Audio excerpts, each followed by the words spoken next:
Thank you, Marco, and it's great to be back in London. I'm Ilsoe. I'm with NGP Capital.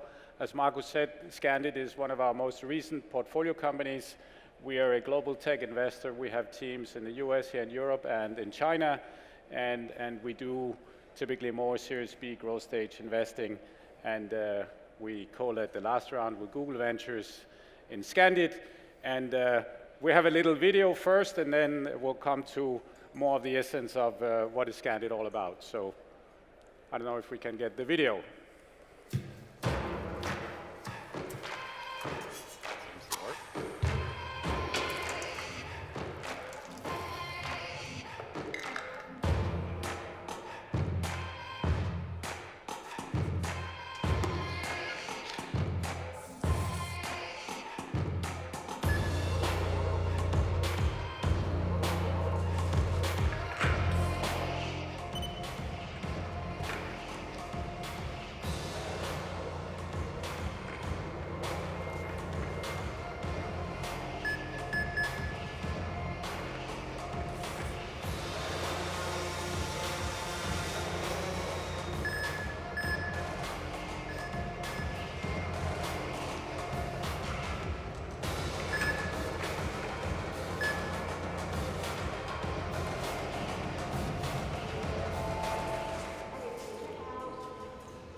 So, Samuel, there's a lot of stuff going on here. There's drones, there's AR glasses, there's computer vision. Tell us a little bit, what did we all see here?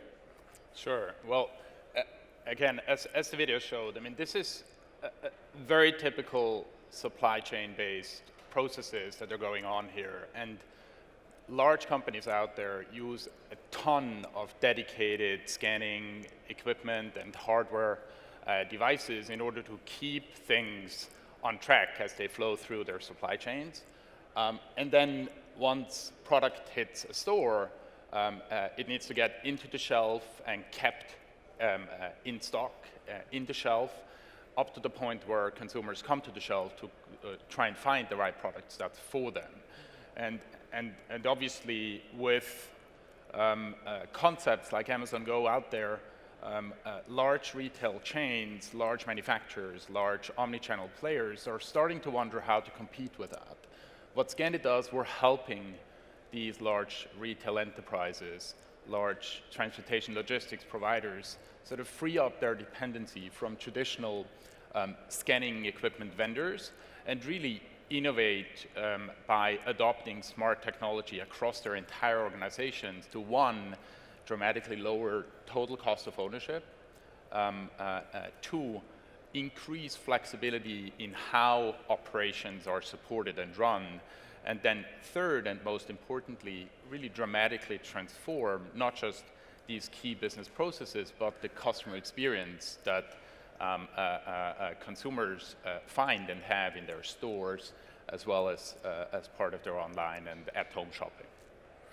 So I must admit, I met Samuel the first time in 2011, and it wasn't exactly love at first sight. I saw him pitch at a sort of early stage event, and I thought, okay, this looks like a feature, not a company. But fast forward to this year, we led a large growth investment round. And Samuel, is it right to say that what you're sort of disrupting is a little bit like what happened to the point of sale devices, but in the supply chain? Can you talk a little bit about that? Yeah, I think it's a great analogy. I mean, in some sense, you can, if you think about traditional POS equipment and traditional POS hardware, that then sort of got disrupted by the likes of Square or SumUp, etc. I think that happened for two reasons. One, because there was a massive untapped market that traditional POS vendors wouldn't serve because of cost, price points, sort of in the more lower tier retail segments. As well as due to integration complexities, and then two, because a point of sale sort of system isn't really something very desirable. And I think the Squares of this world have sort of found a way to kind of make point of sale sexy in some sense, right?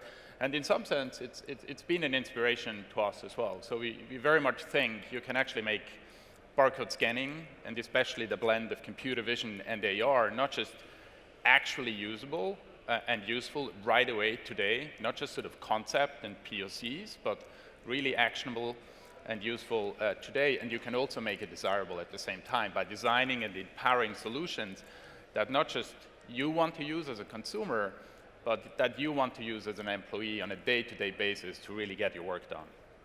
So tell us, I mean, again, I think we are puzzled by this sort of barcode thing, but I think we are because it's so pervasive. So how many barcodes are printed every day? It's a great question. If I only knew that. Anyway, well, it must be in the billions, right? We are in the billions, right? And you have also a very large library of scans. So it's so pervasive we stopped seeing it. But I think what's interesting with you, sort of, you've really gotten deeper into the supply chain, right, with a new technology. Mm-hmm. And talk a little bit about that and also some of the customers that you serve. Yeah, sure. So, I mean, I think that the first thing that probably many of you guys also listening to this think, right? I mean, when you hear about barcodes, you don't necessarily think this is sort of the greatest thing ever. But the truth is, it represents sort of a fundamental capability and in some sense really the backbone of pretty much all commercial activity today, right, where technologies like RFID, et cetera, are really very niche focused. But the barcode, because of its incredible ubiquitous standardization, because of its being just dirt cheap and your ability to just like print and tag it anywhere, just makes commerce possible at the level and at the reach that has no competition today, and in our view, we don't see that changing in the next 25 years either. So in that sense, barcodes represent sort of a stepping stone technology that you can leverage to empower and enable a lot of solutions today without having to go convince large enterprises to change sort of the inner workings and the things that already work and that they depend on a lot, right? So you have these codes really powering operations quite fundamentally, and that's what we leverage to then create bigger and better solutions that are more engaging, but also really quite transformative in how they enable better efficiencies across the board. So you're three guys out of ETH in Zurich, so I'm convinced that the product for sure is over-engineered, but talk a little bit about how you came together and why you started the company. Yeah, a great question. So yes, indeed, three computer science and electro engineers from ETH and MIT. That's where we came up with this. So we had been working actually on IoT technology before IoT was a thing and considered cool. So at the time, we were academics looking at how to bring IoT to reality. And IoT has sort of this fundamental notion of smart connected objects, right? And when you then think about that a little bit, whether that's way back in sort of the early 2000s or even today, you quickly realize that most of the objects around us, whether this table, these chairs, or pretty much anything we see in this room, they're neither smart nor connected. And for quite a while, they won't be. Right? So what can you do here, right? If you really try to sort of make the idea of an Internet of Everything or sort of consumer products real, you have to leverage what's there. And what we quickly found is two things are there and were there in the early 2000s already. Barcodes or QR codes or other forms of visual identification that, again, are standardized, associated with metadata already that you can leverage. And two, and that was pre-iPhone, camera phones were ubiquitous at that time also. And of course, it was clear that someone like Apple would come around and launch the iPhone already then. So what we did was kind of connect the two things and say, well, if we want to sort of start to enable billions of interactions between people and things, we have to leverage the camera on the phone as a universal sensor to facilitate these connections. And the tool we used as a starting point or a stepping stone was the barcode to do that. And barcodes, initially we thought that's quite simple, like pretty much everyone, right? I mean, just a few stripes, and what you want to do is measure the distance between these stripes in order to retrieve the number that they encode. Turns out that in reality, barcodes are not that sort of well-behaved, right? You have like overhead lighting, glare, you print them on various types of forms and shapes, you have various sizes, you have different types of surfaces that create kind of glare, refraction, you have shadows, and you have to deal with all of this in milliseconds on a sort of resource-constrained device. And that's really what we found to be quite formidable as a problem at first, and that kind of kept us busy to this day. And then we started to layer on additional capabilities from image recognition, object recognition, AR, and broader computer vision capability that effectively run and perform on these resource-constrained devices, not limited to just the smartphone, but ultimately will make their way into our regular corrective for sunglasses. As you could see in the video, this already works and can be deployed on robots and drones for autonomous inventory management, out-of-stock detection, and more seamless checkout altogether. So I know Marco is getting impatient. I have just one last question. Could you give us just a few key metrics on where you are with the business, and then how big is this going to be? Sure. So this summer we raised our Series B, a $30 million growth round with GV and NG Capital, as mentioned. We're now growing to be about 150 people by the end of this year, growing to about 250 by the end of next year, and about 25 million in ARR. Growth rate consistently triple digit, 100% year over year. And we're looking to keep that up for a few more years. And next big milestone is 100 million in ARR, and then we'll see. Okay. Thank you, Samuel. Thanks, Marco.